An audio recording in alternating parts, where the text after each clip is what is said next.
There are towns in the Montana Territory where a woman's reputation arrives before she does. Not the kind built from gossip or scandal, but the quieter kind, the kind that forms when enough people, over enough years, have simply watched someone be exactly who they are, without variation, without performance, without any apparent awareness that anyone was watching at all. In Harrow Creek in the autumn of 1889, that woman was Hazel Birch. She was 28 years old, the schoolteacher, and she had come to Harrow Creek 6 years earlier, on a stage from Billings with 2 trunks of books and the kind of composure that made the station agent assume she was someone's wife arriving ahead of her husband. She was not. She was nobody's wife. She had a room above the Drummond family's dry goods store, a classroom of 14 children ranging from age 5 to 15, and a habit of walking the long way home in the evenings so she could pass the edge of the pine ridge where the light went gold in the last hour before dark. She was not the most beautiful woman in Harrow Creek, though that particular argument was closer than most people stated plainly, but she had a quality of presence that made a room feel more ordered when she entered it, not because she demanded order, because she embodied it so naturally that everything around her seemed to align itself out of a kind of instinct. Every man in Harrow Creek with any sense had noticed Hazel Birch. Several of them had done considerably more than notice. There had been Sunday walks declined with gracious firmness, a standing dinner invitation from the Drummond family that she attended as a guest, and not a romantic prospect, a letter from a circuit judge in Bozeman that she returned unopened after learning its nature from the postmaster, who had no business knowing but did. People had theories about why she said no. She was too refined for ranch life. She was waiting for someone educated. She had given her heart to some man back east who was too foolish to follow her. None of them were right. The answer was standing 50 yards away most mornings, outside the livery at the north end of Main Street, doing the kind of quiet, honest work that a town depended on and rarely thought to thank. His name was Calvin Pruett, and he ran the farrier shop beside the livery with a steadiness that had become something close to a geographical feature of Harrow Creek. He had been there when Hazel arrived. He had been there every year since. He was 33 years old, broad through the shoulders, with dark eyes and a manner so unhurried that strangers sometimes mistook it for slowness until they watched him work, at which point they revised their opinion entirely. Calvin Pruett was not a complicated man, but he was a deep one. He read. He listened more than he spoke. He remembered things. What your horse's particular trouble was, what you'd mentioned offhand 2 months ago that you'd half forgotten yourself. When the Drummond boy broke his arm falling from the feed loft, it was Calvin who carried him to the doctor without being asked and waited outside until the news was good. He didn't mention it afterward. He didn't mention most of what he did. He and Hazel had been part of each other's landscape for 6 years. They spoke every few days, at the general store, after church, on Sundays, occasionally at the Drummond supper table where both of them were welcome with the easy familiarity of people who had become fixtures of a place without quite meaning to. Their conversation came without effort, with the dry, unhurried humor of 2 people who had learned they were on the same frequency without ever formally agreeing to it. Calvin Pruett had looked at Hazel Birch the way a man looks at the horizon from his own front porch, aware every single day that it was beautiful, and somehow never once considering that he might walk toward it. He had reasons. They were wrong, but he had them. She was educated. She had come from somewhere larger. She was the kind of woman who read Greek philosophy for interest and argued about it with the Methodist minister in a way that made the minister's face do complicated things. And Calvin had left school at 14 to apprentice with a farrier, and had never once felt that was a deficiency until he tried to imagine himself standing in Hazel Birch's estimation and found that the ground felt uncertain there in a way it felt nowhere else.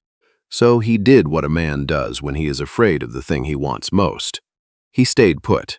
He was kind. He was present in all the ways that didn't count and absent in the one way that did. The man who changed the situation arrived on a Tuesday in October on the afternoon stage from Bozeman. His name was Douglas Fenn, and he was 41 years old, a land assessor with the territorial government, in Harrow Creek to survey a disputed boundary that would take, by his own estimate, 3 to 4 weeks to resolve.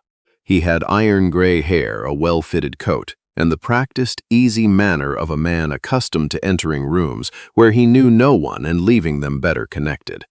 He had been briefly married. He was not anymore. He was not unkind. He was, by any practical measure, an excellent prospect, and within his second day in Harrow Creek, he had established this fact with a subtlety that nonetheless managed to be perfectly clear to everyone paying attention. He paid attention to Hazel Birch at church on his first Sunday.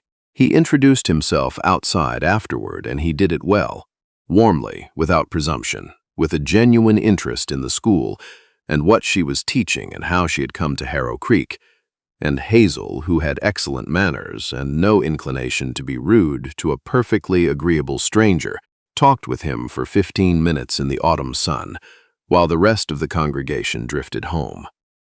Across the churchyard, Calvin had finished a conversation with the minister and was pulling on his coat. He saw Hazel. He saw Fenn. He did not know who Fenn was yet, but he read in the quality of the man's attention something that made him still for a moment before he turned and walked the other way. He told himself it was none of his business. He was good at that. It was Rosalie Drummond who told him, because Rosalie Drummond told everyone everything, and saw no reason to make exceptions for emotional cowardice. She found him at the farrier shop on Wednesday morning and said, without particular ceremony, that Douglas Fenn from the territorial office had asked Martha Drummond whether Hazel Birch had any attachments, and that Martha had said none that she knew of, which was true in the technical sense and a disaster in every other. Calvin kept working. He set a shoe. He did not look up. "He's only here 3 weeks," he said. "Men who come for 3 weeks sometimes stay longer," Rosalie said, with the placid accuracy of a woman who had lived in a small town long enough to have seen every variation of every story, especially when they find a reason to. She left. Calvin finished the shoe. But something had shifted the way a stone shifts at the edge of a riverbank. Not yet fallen, but no longer entirely secure. He was 33 years old. He had been in Harrow Creek for 9 years. He had watched Hazel decline every man who came through with their hats in their hands, and he had never once let himself examine why, because examining it would have required him to examine himself, and that particular investigation felt like it had only one possible outcome.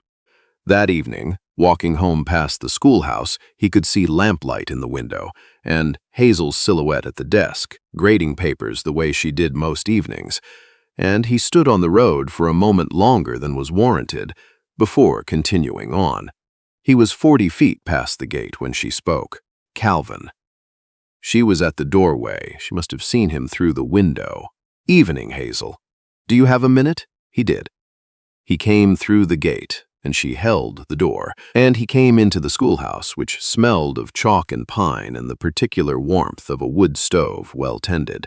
Children's compositions were pinned to a line along the far wall. An atlas lay open on her desk. "Sit down," she said, in the tone that probably worked very well on 14-year-olds. He sat. She remained standing. She did the thing she occasionally did when she was thinking, which was to look at a point slightly past his left shoulder rather than directly at him. Then she looked at him directly. "Martha Drummond told me that Douglas Fenn has been asking questions." "I heard something similar." "She's also told me," Hazel said, "that when Rosalie told you the same thing, you said he was only here 3 weeks, and then you went back to work." Calvin was quiet. "I'm not angry," Hazel said, which was the specific tone of a woman who was something adjacent to it. "I just want to understand something. In 6 years," she stopped, started again.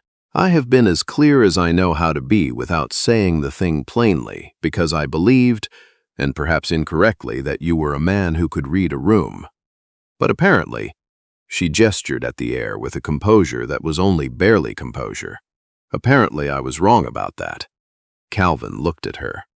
at this woman who was standing in her own schoolhouse telling him something that he had spent 6 years convincing himself he had no right to receive. "Hazel, don't," she said, not unkindly. "Don't tell me you're not good enough, or that she was educated and you weren't, or any of the other things you have been telling yourself in that farrier shop for 6 years, because I have heard them. Not from you, but I know they're there. I know you, Calvin. I know you better than you think, and I want you to set them down, right here, right now. Set them down," the stove ticked. Outside, the wind moved through the pines. "I was afraid," he said. It was the truest and most insufficient thing he had ever said. "I know," she said. "So was I, every time." A pause. "Every time I walked the long way home, and every time I made an extra trip to the general store, and every time I sat at that supper table talking about books with you and pretended that was enough." She looked at him steadily. "It was not enough, Calvin. It has not been enough for a very long time." He stood up, because sitting felt wrong for what was happening. "I should have said something 6 years ago," he said. "Yes, no softening. She had earned the right to the plain word. I don't know how to." He stopped. "I'm not a man who speaks well about this kind of thing. You're speaking well enough right now." He looked at her. Those gray-blue eyes that he had looked at from the careful distance of not quite admitting for 6 years. She was waiting. Not impatiently, but she was done waiting for nothing. "I love you," he said. "I think I have for most of the 6 years you've been in Harrow Creek. I was too much of a coward to say it, and I'm sorry for the time that cost both of us, and I would like—" He stopped again, took a breath. "I would like to come calling on you properly if you'll allow it, and I would like Douglas Fenn to know he's arrived too late." Hazel Birch looked at Calvin Pruett for a long moment. Then she said, "You are, without question, the slowest moving man I have ever known.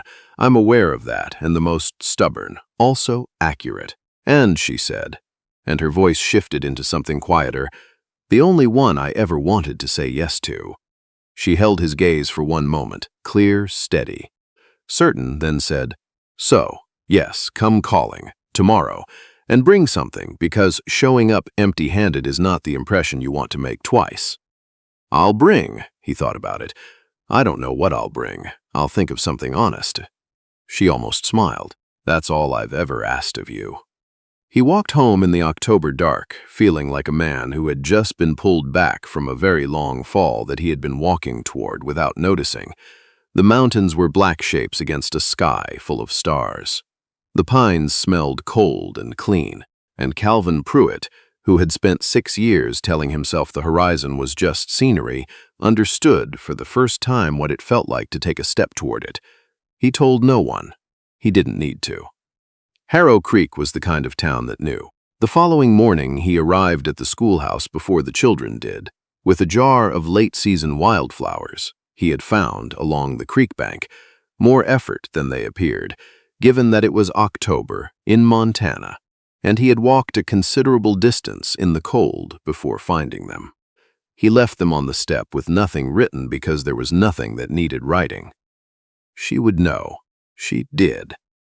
She put them on her desk without explaining them to anyone, which caused the older children to form theories among themselves that were, in their broad outlines, entirely correct. Douglas Fenn called at the Drummond house that same afternoon, having learned through the particular efficiency of small-town information that circumstances had changed. He took the news with the grace of a man who had encountered closed doors before, and knew how to walk away from them without bitterness. He was, as everyone had noted, a decent man. He simply was not Calvin.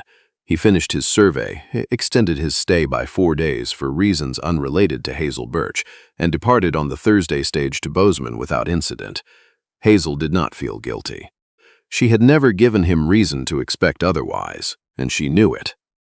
What followed in Harrow Creek was 3 months that the town discussed with the proprietary satisfaction of a community that felt itself to have been personally involved. Calvin came to supper on Tuesdays. He walked with Hazel on Sunday afternoons along the ridge trail, where the pines thinned, and you could see the valley below, the early snow on the high peaks, the particular silver quality of autumn light on the creek. They talked the way they always had. About books she was teaching, about a difficult horse he was working with, about the Henderson family's new baby and the Drummond boys' slow recovery from a winter illness. But they were no longer pretending that the conversation was the whole of it. On a Sunday in November, on the ridge above the valley, she asked him what he had been afraid of.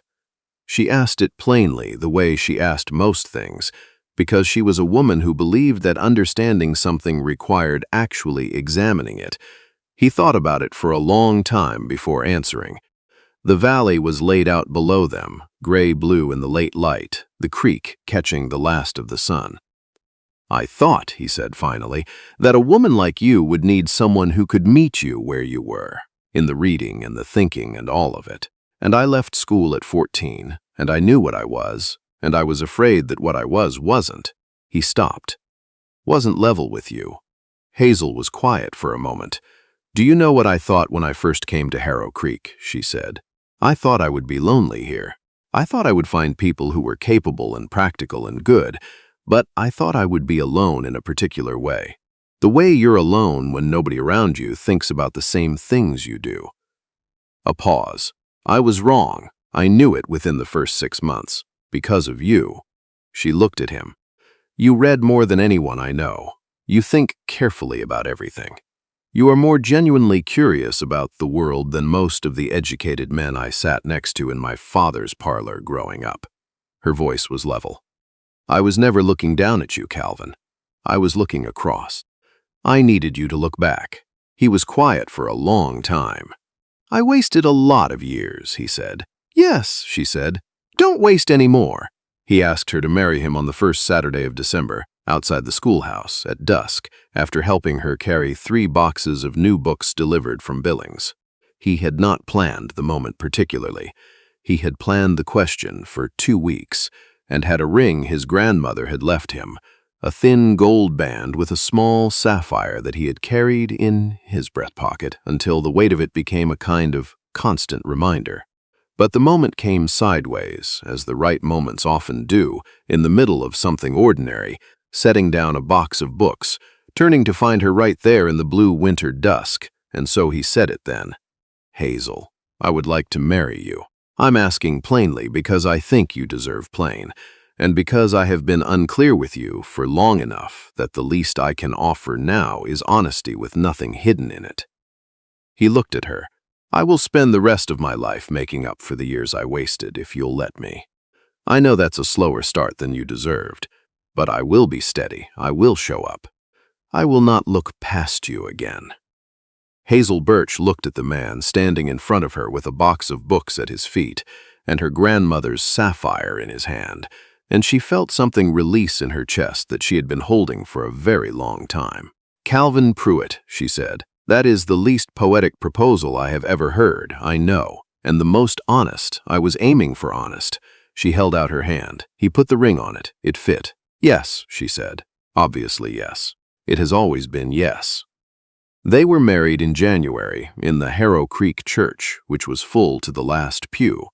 Rosalie Drummond sat in the front row and spent the ceremony looking exactly as vindicated as she felt, which was considerably. The minister performed the service with the particular warmth of a man officiating at something he had personally hoped for and quietly worried about for several years. Hazel walked down the aisle in a deep blue dress the color of the sapphire in her ring, and Calvin stood at the front of that church and watched her come and felt, with the full weight of it, how close he had come to missing this. How a man could stand next to something extraordinary for years and mistake his own fear for good judgment. How Douglas Fenn had arrived and how another month of Calvin's particular brand of stillness might have changed the entire shape of things. He was not going to miss anything else. They said their vows simply and meant all of them. The years that followed were built from the same materials that make any good life: honest work, honest conversation, the accumulated warmth of 2 people who genuinely like each other, finding that liking deepens rather than diminishes over time. Hazel kept teaching. She was, by common agreement, the finest teacher Harrow Creek had, or was likely to have, and she taught the Drummond children and the Henderson children and eventually her own. Their daughter arrived in the second year. They named her Ruth for Calvin's mother, and she had Hazel's composure and Calvin's quiet, watchful patience in equal measure, which made her, from a very early age, the most perceptive child in any room she entered. Their son came in the fourth year.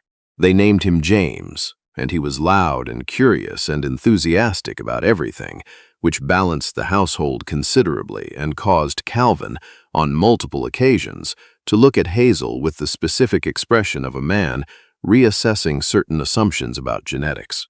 On a summer evening in their seventh year, Calvin came home from the farrier shop to find Hazel sitting on the porch steps with a book, in the last of the evening light, the way she sometimes did when the school day was done, and the children were playing somewhere in the back field, and there was a half-hour of quiet to be had. She was reading. She didn't look up immediately, and he stopped at the porch steps and looked at her, this woman who had spent 6 years waiting for him to see what was right in front of him, and felt the gratitude that only makes sense when you understand what almost didn't happen. She looked up. "You're staring," she said. "I know. You have flour on your shirt. That's from Ruth. She was making biscuits. She cannot make biscuits yet. I'm aware. The kitchen will need attention." Hazel looked at him with the wry, level expression that had been making him feel both seen and gently humbled for 7 years. "Sit down, then." He sat beside her on the step. She went back to her book. He looked at the pines at the edge of the property. Going dark now, the first stars coming through. "Hazel, I see you," he said, quietly. Just that. She was still for a moment. Then she closed her book and rested her head against his shoulder, and said nothing, because nothing needed saying. From inside the house came the particular crash of 2 children disagreeing about something with full conviction, followed by James's voice at significant volume, followed by Ruth's considerably more controlled but equally determined response. Calvin and Hazel sat on the porch steps in the summer evening and let it wash over them, and were exactly where they were supposed to be. Years later, when Ruth was old enough to be curious about the particular history of her parents, she was, after all, her mother's daughter, and her mother's daughter noticed everything. She asked the question during an afternoon in the kitchen, while Calvin was outside, and the biscuits were, for once, succeeding. She asked it sideways in the middle of something else, the way the real questions tend to arrive. She was kneading dough, and she said, without looking up, "How long did it take him to say it?" Hazel was quiet for a moment, cutting the butter into the flour. 6 years, she said. Ruth looked up. 6 years, give or take. Ruth considered this with the careful seriousness of a young woman filing information. "Were you ever going to tell him yourself, if he hadn't?" "I did tell him," Hazel said. "That's the part people get wrong about this kind of story. They think the woman waited and the man finally came around. But that's not what happened." She set down the cutter and looked at her daughter. "He walked past the schoolhouse one evening when I happened to be watching, and I called him in, and I told him plainly what the situation was. Because I had decided that if I was going to lose, I wanted to lose knowing I had said the true thing, not wondering what would have happened if I had." She paused. "He needed someone to open the door, so I opened it." Ruth was quiet, working the dough. "What if he hadn't walked through? Then I would have known," Hazel said simply, "and I would have moved forward knowing. Which is better than 6 more years of walking the long way home and hoping." She handed Ruth the rolling pin. "Know what you want. Don't perform it. Don't shrink yourself to make someone else comfortable. And when the moment comes, and it will come, it always does, say the true thing. Don't dress it up. Don't hide it. Just say it." A pause. "Most people, when they hear the true thing from someone who means it, know exactly what to do with it, and if they don't," Hazel smiled. "The small, private one. Then you've learned something essential about them," she said. "And you've saved yourself an extraordinary amount of time." Ruth looked at her mother for a long moment, then went back to the dough. Outside, through the kitchen window, Calvin could be seen splitting wood with the unhurried efficiency of a man who has found his place in the world and stopped arguing with it. He looked up once and caught Hazel's eye through the glass. He lifted his chin. She held his gaze for a moment. He was not a man given to the grand gesture or the dramatic declaration. He never had been. But he knew as he turned back to the wood that she had seen what he meant by it. He had meant, "I see you." He had meant it every day for 7 years, and for every year that came after, he kept on meaning it. Steadily, without performance, in the particular way of a man who had been slow to understand what he had and was never slow about it again.